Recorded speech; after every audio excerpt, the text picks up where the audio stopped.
Untuk memastikan kabar tersebut, Bapak lantas bergegas pergi ke tempat yang dibilang si ibu tadi. Pas Bapak datang, memang betul di sana ada suatu kejadian. Malahan saat itu ada aparat kepolisian dan beberapa orang yang sedang berusaha menurunkan perempuan hamil yang gantung diri itu. Tanpa disengaja, Bapak melihat bola matanya melotot, lidahnya menjulur hampir keluar, dan terlihat juga ada darah dari sela-sela bibir perempuan itu. Mendadak tubuh Willy lemas. Perasaannya semakin tak menentu mendengar cerita Pak Baskoro. Hampir saja Willy loncat saat Pak Bas tiba-tiba menepuk pundaknya. Ternyata Pak Bas pamit sebentar kalau dia mau ke kamar kecil dulu. Setelah Pak Bas keluar, tinggallah Willy dan Meina yang terlihat masih tertidur. Terbayanglah dalam benak Willy apa yang diceritakan Pak Bas tadi.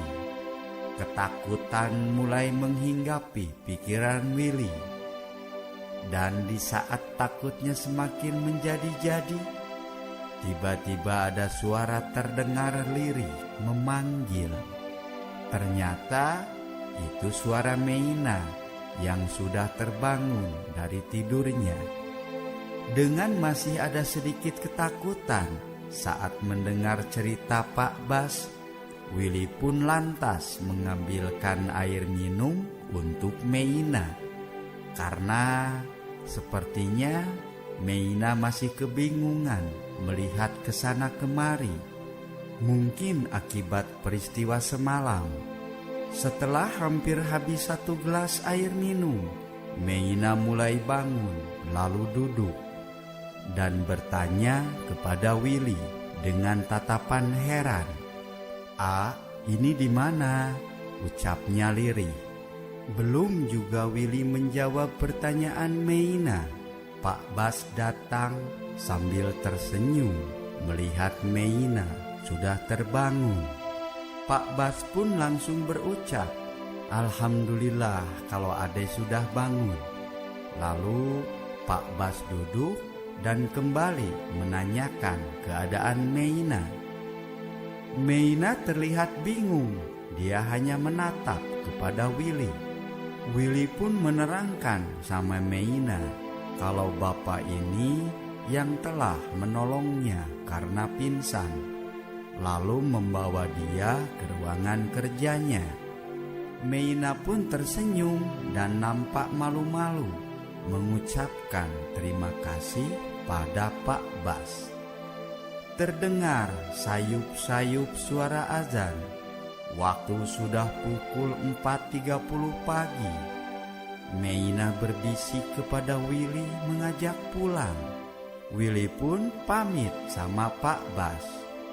Willy dan Meina kembali mengucapkan rasa terima kasih sebanyak-banyaknya dan menyalami Pak Bas sambil melangkah keluar dari ruangan tempat kerjanya menuju gerbang sekolah di antara Pak Bas. Sambil membukakan gerbang, Pak Bas titip pesan agar Willy dan Meina hati-hati di jalan. Di depan pintu gerbang, Willy bertanya pada Meina, "Apakah mau mampir ke tempatku dulu agar diantarnya pakai motor?" Tapi Meina menggelengkan kepala. "Gak usah, jalan kaki aja, kan udah dekat," katanya. "Yakin kamu kuat kalau jalan kaki?" tanya Willy sedikit khawatir.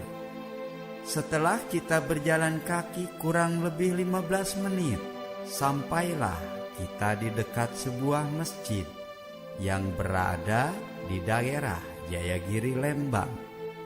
Meina berhenti dan bicara pada Willy. Ngantarnya sampai sini aja ya. Kalau ngantarnya sampai rumah kerabatku, aku takut nanti ditanya macam-macam. Willy pun mengangguk mengerti dengan alasan yang diucapkan oleh Meina. "Mei, kalau aku nanti telepon kamu, boleh kan?" tanya Willy sambil memegang jemari tangan Meina. "Boleh, tapi SMS dulu ya," jawab Meina. Willy pun perlahan melepaskan tangan Meina dan sesaat melihatnya berjalan menuju sebuah gang kecil. Willy pulang dengan perasaan tak menentu, membayangkan peristiwa malam tadi yang seperti dalam mimpi. Sesampainya di depan pintu kamar kontrakan, Willy mengambil kunci kamar yang disimpannya di bawah pot bunga. Setelah pintu terbuka, tanpa cuci muka terlebih dahulu, Willy menghempaskan tubuhnya di atas kasur. Terbayang terus senyuman dan wajah Meina sampai Willy tak ingat apa-apa lagi. Tertidur pulas ditemani bunga-bunga cinta yang telah mekar dalam hati Willy. Willy terbangun karena mendengar pintu yang diketuk. Dengan mata yang masih enggan terbuka, Willy melangkah menuju pintu kamar. Ternyata di luar udah ada ibu yang punya kontrakan menatap ke arah Willy. "Ada apa, Bu?" tanya Willy sambil menguap karena masih ngantuk. "Nggak ada apa-apa, cuman ibu heran. Jam segini lampu luar kok masih nyala?" jawab si ibu. "Emang sekarang jam berapa, Bu?" tanya Willy. Si ibu tertawa sambil menyubit tangan Willy.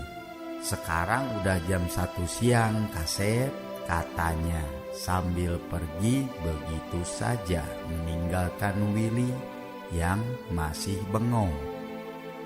Willy menutup pintu dan kembali ke kamar, mengambil handphone yang saat pulang tadi lupa tidak Willy cas. Terlihat ada pesan masuk, ternyata dari Meina. Sambil kembali berbaring di kasur, Willy membaca isi pesan itu dengan rasa bahagia. "Hai," pesan pertama yang Willy baca. "Pastinya AA udah bangun, tapi belum mandi ya. Terima kasih banyak ya AA untuk kebaikan dan perhatian AA tadi malam. Meina gak akan pernah melupakan saat-saat itu. Semoga AA pun merasakan perasaan yang sama dengan Meina." Willy pun senyum sendiri sambil membetulkan posisi bantal biar lebih nyaman baca SMS-nya. Pesan Meina selanjutnya, "Ini jaket AA masih di Meina. Barusan udah Meina cuci dan langsung dijemur. Mungkin sebentar lagi juga kering karena cuaca hari ini sangat panas. Dan kalau AA mau nelpon nanti sekitar pukul 5 sore ya. Peluk sayang, dariku, Meina."